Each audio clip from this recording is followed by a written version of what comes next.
Alright guys, welcome back to God of War. The last time we met in God of War, we began the Challenge of Hades, so now we're actually gonna start progressing in it. But first things first is I actually decide to upgrade Zeus's Fury to max level.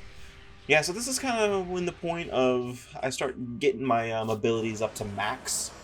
But actually, I also am deciding to save up, not for Medusa's Gaze or the Blade of Artemis, but after we finish the Challenge of Hades, we do get the final magic spell, which does cost a bit to upgrade. So now we're actually in the ceiling fans of Hades, as I like to call it. So, oh, look at that. I see that graphical glitch there. So this is just another balancing section where the saw blades are going to be constantly rotating, and if they come across you, you have to jump over them, or that'll happen. You have to jump out on them with proper timing, of course. So, yeah. Luckily, I do hate the fact that you do die, because the game, after a while, will start to ask you if you want to switch to easy mode, which, by the way, easy mode doesn't do anything for puzzles, it just helps with combat. So I don't know why they're giving me a prompt for easy mode. When I'm doing a puzzle here. But so instead of I will give them that, instead of having me, fall to the bottom and then having to traverse all the way back up here, they just kill me. It's a death plane, and I'm happy about that. Which really makes me question, though, the idea of the fact that Kratos doesn't have fall damage in these games.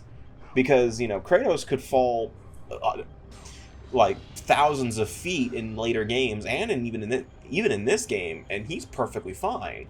But now if he falls to the floor in this area, it's death. Like, I would understand if, like, when you got up here, like a pit of lava, rose. Like, I could believe that, because Kratos can't survive lava. But like here, it's just they just put a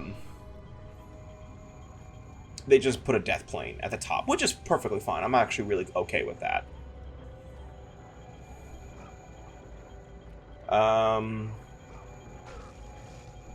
Okay, I got lucky there. I'm gonna be honest here. I got lucky. Another tip is don't do what I just did there. I was about to say, don't move while you're jumping. Just stay there.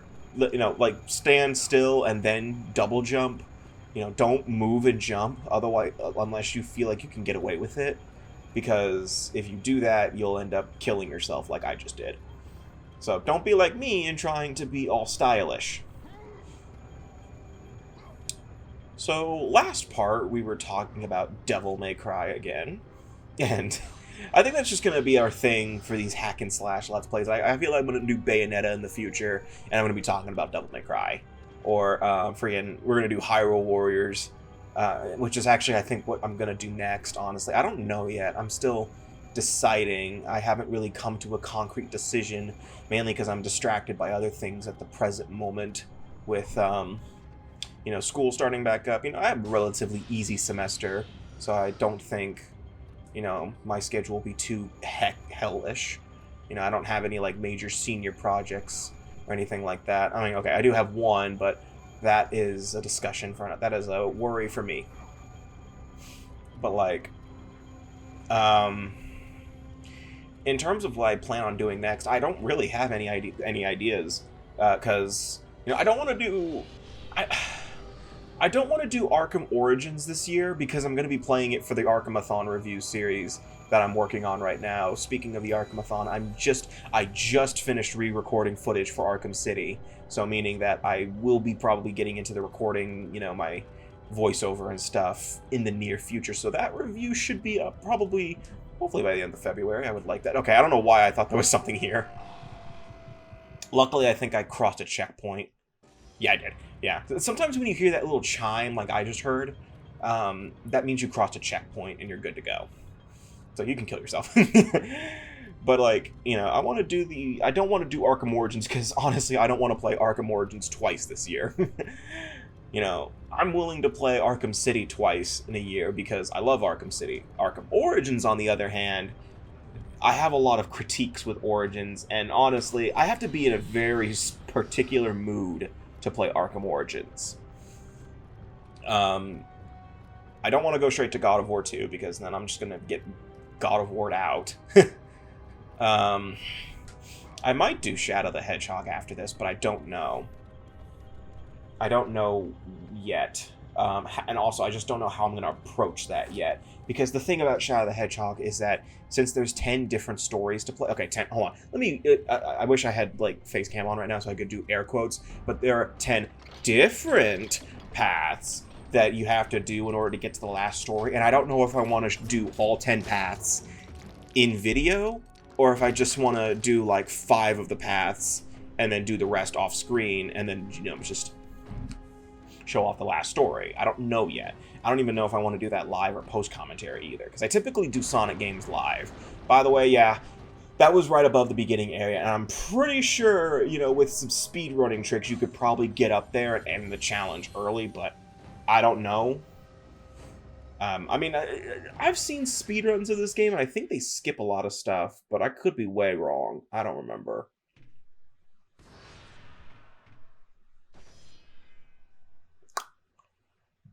I do want to get into the Legend of Zelda series at some point, especially this year with Tears of the Kingdom coming out, because I can't wait for that game. I'm not doing that for the channel, not yet. You know, I want to do something like Ocarina of Time or Link to the Past or something like that. You know, a game I really like.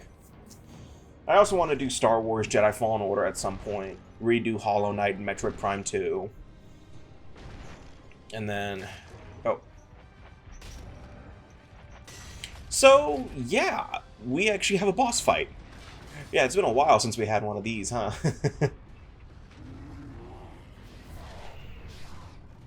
So, yeah, God of War 1 is really the only God of War game that doesn't have that many boss battles. We only have 3. We have the Hydra from the beginning of the game, and then we have this Minotaur, and then we have Ares.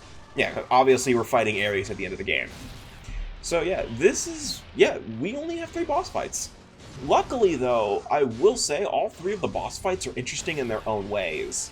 So you may notice that the health meter for the Minotaur is a little weird. Well, that's because it's armored. So what we have to do is we have to chip away its armor. And by doing that, we're first off just going to attack him till he's stunned. Which should be any second. Yeah, right here. And then once we do that, we're going to be using analog stick prompts to make him extra stunned, I guess. Because then once we do that, we're going to run over to that cannon thing, or the ballista, that fires off the fire logs towards the door. And we're going to be using that to damage the armor even more. So yeah, that's actually what we're doing here. We're trying to crack the armor off of him, and then we can go ham on him with, you know, whatever we've got. My recommended strategy for this boss battle? Really? Don't got one. Hold on, I gotta deal with something real quick, because god damn it, every time I'm recording something.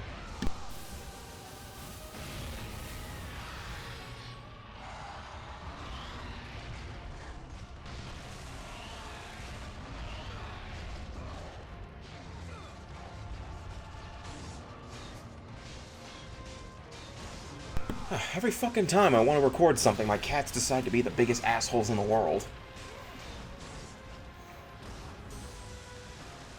But his attacks are pretty, you know, damaging, so don't get hit. God of War tip number 1. Don't suck. I actually feel like that would be like an official hint from the God of War, from like the OG God of War developers. I've seen, like, you know, developer hints for games, and like I think one of them I've seen is just don't suck at the game. Like, just get good. And I'm pretty sure it was Donkey Kong Country, but I don't know. You know what? Cranky can go fuck himself.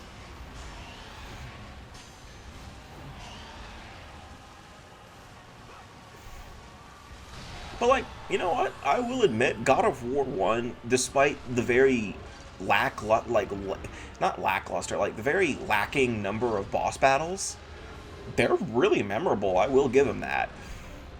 You know, I was like, when I first played this game, I already knew that God of War had a reputation, because this was, I started playing God of War when God of War 3 was making its rounds. And like, I was always told that God of War had like the most crazy boss battles that spanned over a large area, whether it was like just the entire tutorial or if it was an entire section of the game. In this case, it's not in the entire section of the game, you know. But I was always told that the boss battles are climatic and stuff like that. So when I first played this game, I was thinking to myself, man, where the hell are these cool boss battles? You know, I'm probably halfway through the game and I've only dealt with the Hydra. Well, we get here and, you know, this surprised me, honestly. And this is actually a really good boss battle. It's not... I wouldn't say this is the best God of War has to offer. I still think God of War 2 and 3 have the best. In terms of just scale, though after playing Ragnarok, I actually like what it does for some of the boss battles. Like when you, can I get away with spoiling it? I mean, obviously we fight a lot of the Aesir gods, but like I don't think okay. You know we fight Thor. Everyone knows that. The Thor boss fights, yeah, there's multiple. They're actually really fun. I actually really enjoy them. You know, both times. And then the other fight with one of the Aesir gods, you know, I won't say who, although I'm pretty sure you guys can guess who I'm talking about if you've played God of War Ragnarok. You know, I love that concept. And then, you know, the final boss, and, you know, and the side bosses in Ragnarok are actually really good too. And that's just the general rule with the Norse mythology games, because the Valkyries back in God of War 4 were actually really, you know, they're hard, but, you know, you felt rewarded. You feel satisfaction when you actually defeat them. Oh, yeah, by the way, you can't defeat the enemy, you can't defeat the Minotaur with the Blades of Chaos. You have to use the log one last time. I would say you have plenty of time to get to the thing before he, you know, snaps out of it. But, you know, if you feel like you don't, you know, use that R1 attack like I've been doing, and you'll make it. Yeah, it's very convenient that he, like, put a hole in the door for us, because, you know, didn't have to do that for us. But, you know what? I like the fact that he's looking out for us. Now, yeah, you might want to get these red orbs before they disappear. Oh, yeah, I like that. Yeah. Again, by the way, there's going to be a point where there are guys ahead of us. Like, they're going to be in the Cliffs of Madness section. They're going to be bodies ahead of us. Which makes me question, how the hell did they get past the Minotaur? And obviously they didn't, because the skull's still here. Because in order to progress through the Temple of Pandora, you have to get the skulls of the Architect's son. Ergo, there should not be bodies at the places that they were. Like the bodies that were at the Challenge of Poseidon, they should not be there. Because the skulls were still there. Unless someone is going back and putting them all back every time someone fails. I could believe that, I guess, to some extent. But, you know, that guy at the beginning... By the way, those chests are clearly clipping through the ground. But, like, that guy at the beginning of the temple, like, he says, like, if I were you, I'd leave now. You know, he was like, you know, he's saying, like, hundreds of people have failed. And I'm like, okay, I could believe that some people failed right at the beginning. No, we see bodies at, like, you know, random places. We see them in the Challenge of Poseidon. In the Challenge of Atlas, I would understand, because that's, like, the first challenge you go through. But, like, we see them in the Challenge of Poseidon. We see them in the Challenge of Hades. I think we saw one in the challenge. We saw some in the Challenge of Hades. We see them in the Cliffs of Madness later. So, like... What the hell? And again, you have to have the skull of the Architect's son in order to open the doors to get to other places. So either A, they are no clipping or some shit, or B, the gods are just generous and just hate Kratos, which honestly would make sense with this franchise. So, never mind. Yeah, but now we have the second Architect's son's skull, so now we can open the final door in the Rigs of Pandora. And we're actually going to start turning the cranks to, whatchamacallit? Ooh, power up. Yeah, this is our final magic spell.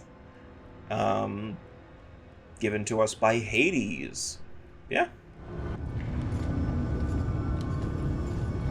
Lord Hades. Your progress is impressive, Kratos, but your skills will not carry you to your ultimate goal.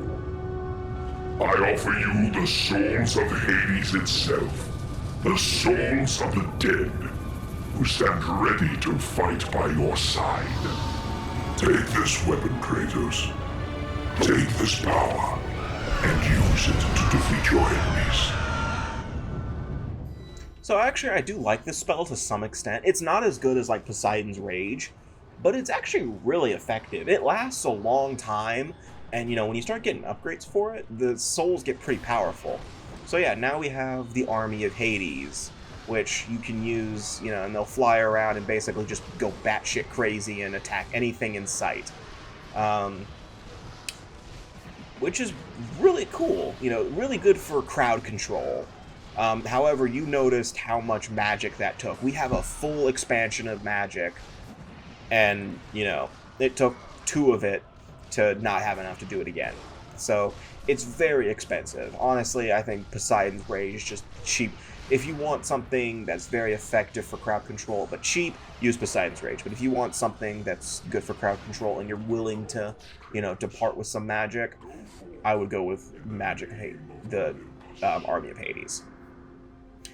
I think the Army of Hades and Poseidon's Rage are, the top 2 for me. And then, in terms of all the spells we get, Poseidon's Rage is just the best in the game. And then Army of Hades, Zeus's Fury, and then, 14 rankings down, Medusa's Gaze.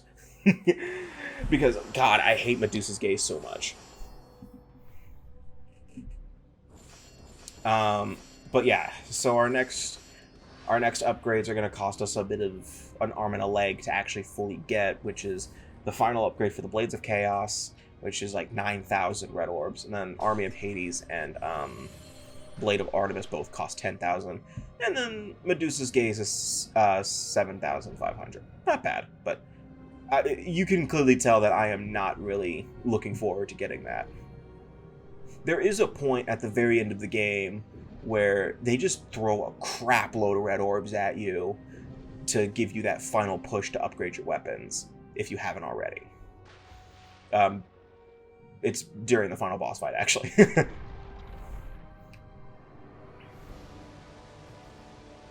Alright. So now we're back in the Rings of Pandora. So now it's time to do everyone's favorite part.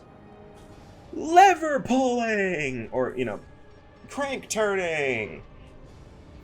Best part of the game, ladies and gentlemen. You can't convince me otherwise. Psst, notice the sarcasm.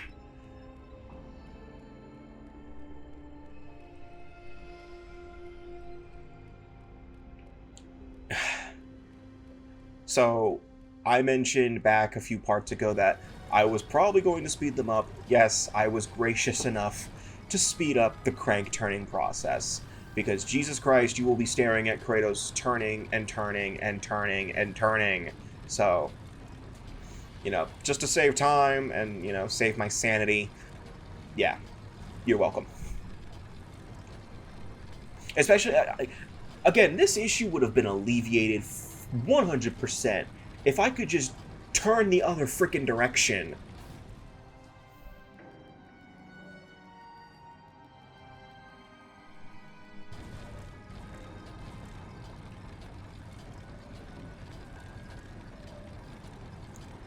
So what you want to do is you want to line the doorways up to where all of the doorways lead to the gem thing at the other end, because there's another gem thing in this statue of, I think that's Zeus.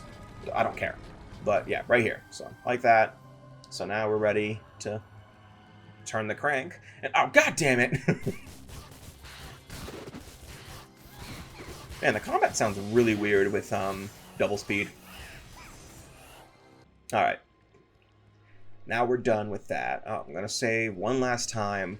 So actually, at this point also, we are in the point of no return.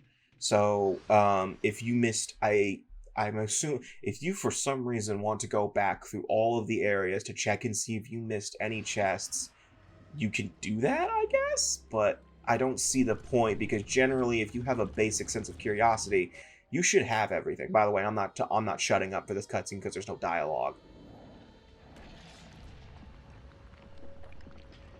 Oh yeah, that is Zeus. Yeah, I'm guessing that's Zeus. Or it's his cousin. Who is Zeus's cousin in Greek mythology? I don't know. Does Zeus even have a cousin? I don't know. I know he's like a crap load of brothers and sons. And then again, I think literally everybody is Zeus's kid in this series. Oh, don't act so surprised. You know for a fact people got to the Cliffs of Madness.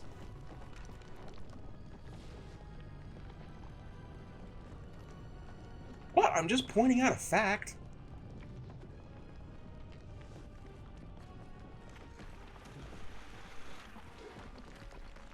Some of those rocks look like it clearly landed on Kratos, but you know what? I'm just gonna let that go.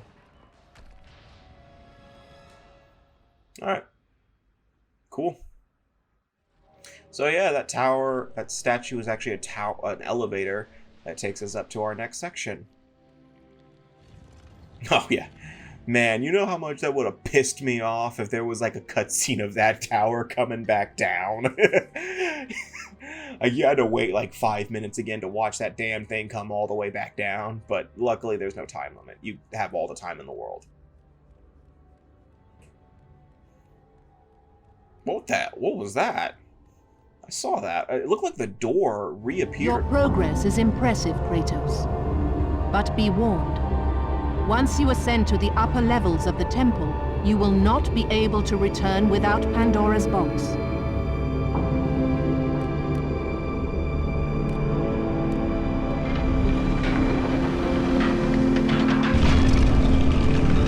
As Kratos rose through the massive temple constructed to guard Pandora's box, he realized it was a monument not only to the gods of Olympus, but to the madness of the mortal who had designed it. He conquered the lower floors of Pandora's temple, but what lay in wait above would test even the greatest hope.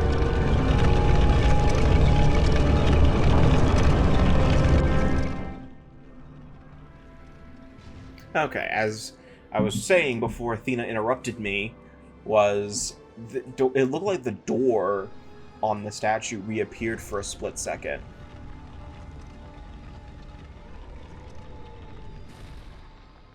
And this is a pretty mechanical stuff for... Why am I just standing there? This is a pretty mechanical stuff for ancient Grecian mythology, for ancient Grecian stuff. Oh god, these fuckers. Ah, god, I hate these guys.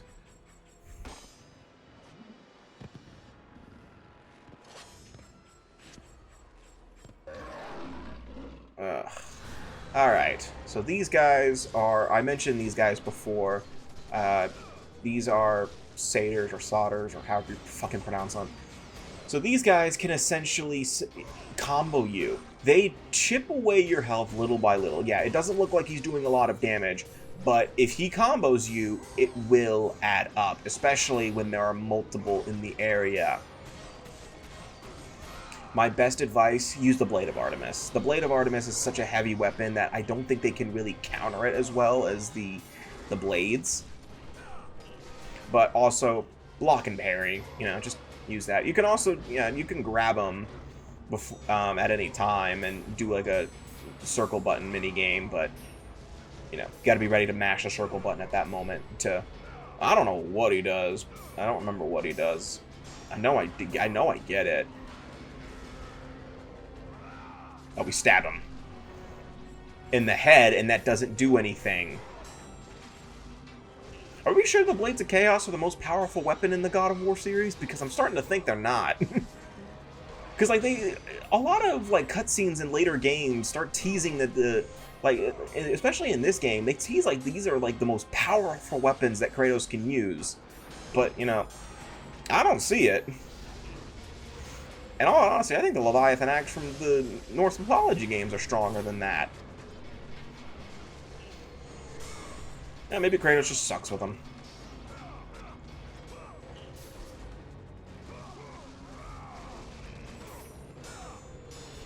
And again, I don't know many people who use dual chain blades like this. Also, you would think just stabbing someone in the head would kill them, especially... I know they're monsters and, you know, they don't have the same rules as humans, but fuck you, a head is still a head, meaning that there's a brain in there, and, you know, the brain is like one of the most vital organs, if not the most vital organ you can have. So, unless I guess Kratos is missing the vital parts and just accidentally killing him and, like, getting his frontal lobe or something.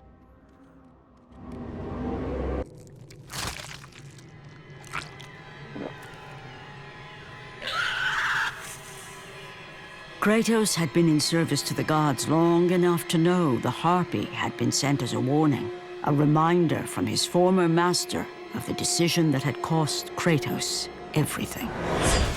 Had it been that long since he'd almost met his end at the hands of the barbarians?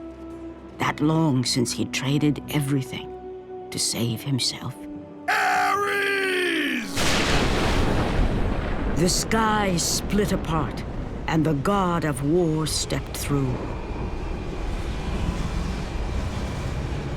Descending from Olympus, he saw the makings of a god in a mere mortal.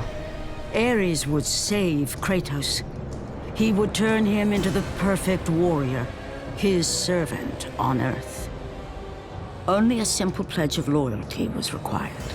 My life is yours, Ares. From this day, I shall carry forth your will. And his fate was sealed. As promised, Ares rescued his new disciple, bringing forth the power of a god, destroying those who would slaughter Kratos and his men.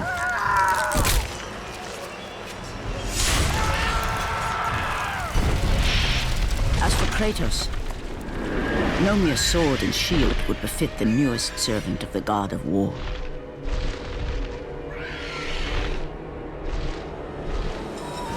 The blades of chaos, forged in the foulest depths of Hades. Once attached, the chains remained so, chained and seared to the flesh, a part of the bearer's body, a permanent reminder of Kratos' pledge. In return, ultimate power. The rage of Ares exploded from within. But soon, he would learn the true cost of such power. A cost too high even for Kratos to pay. Wretched beast! I know who it is you serve! Return to your master. Tell the god of war I am his no longer. Tell him he is not safe while I walk the earth. I will find Pandora's box. And I will use it to see him tremble and fall before me.